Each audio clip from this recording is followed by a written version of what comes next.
ইউনিসের কাছে বলেন এই চেহারাগুলো মনে রাখেন, 6 মাস পরে এরা কোথায় থাকে সেটা দেখেন। দেশ উন্নতি করে কিভাবে? আপনি নিজেই বলছেন চাকরি খোঁজেন কেন, চাকরি তৈরি করেন।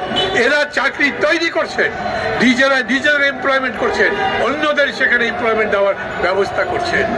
আর আমাদের পজিশন এরকম হয়ে গেছে, এখন ডক্টর মোহাম্মদ ইউনূসের সিকিউরিটি এত ইম্পর্টেন্ট যে 15 মিনিট আগে সদর দরজা বন্ধ করে দিতে হবে।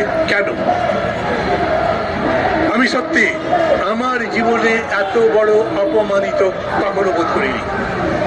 এই দেশে একটি রাষ্ট্র অনুষ্ঠানে রাষ্ট্রের পক্ষ থেকে আমাকে দাওয়াত করবার পরে আমার কাছে কার্ড পাঠানো হয়েছে।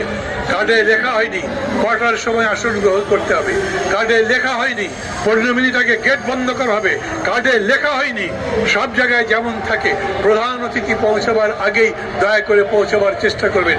আমি তো প্রধান অতিথি যাওয়ার আগে পৌঁছেছি, তারপরে আমি কার কাছে বলবো? এটা নিজের কাছে এত ছোট মনে হয়েছে যে এই কথা আমি যদি বলতে যাই, অনেক উপদেষ্টারা আছেন, উপদেষ্টারা কিছু মনে না করলেই খুশি হব, যারা হয়তো 7 মাস আগে 8 মাস আগে আমার সাথে দেখা করবার জন্য বসে থেকেছেন।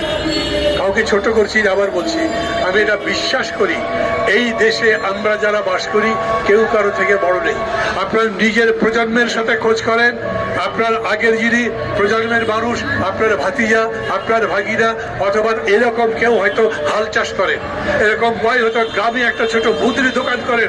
আমরা বাঙালি পরিবার, কেউ ওই লাখপতি কোটিপতির পরিবার থেকে এখানে আসিনি। আমরা সংগ্রাম করে আমাদের জাতিকে দাঁড় করাবার চেষ্টা করছি। আর সেইখানে ডক্টর মোহাম্মদ ইউনূসের মতো মানুষ যখন আসছে, যখন তিনি এই ধরনের মানুষগুলোকে নিয়ে সরকার গঠন করেছেন, আমরা তাকে সমর্থন করেছি। আমরা বিশ্বাস করেছি এই মানুষ আর যাই করুক লুট করবে না, এই মানুষ আর যাই করুক শেখ হাসিনার মতো অন্যকে অপমান করে নিজে আনন্দ বোধ করবে না। এই মানুষ আর যাই হোক রাজনীতির ছল চাতুরি, মিথ্যাচার, ধাপ্পাবাজি এটা করবেন না। আমরা একটা পরিশীলিত রাজনীতি দেখতে পারবো, আমরা একটা সুন্দর ভদ্রস্থ রাজনীতি এবং পলিটি যাকে বলে রাজনৈতিক সমাজ দেখতে পারবো। কিন্তু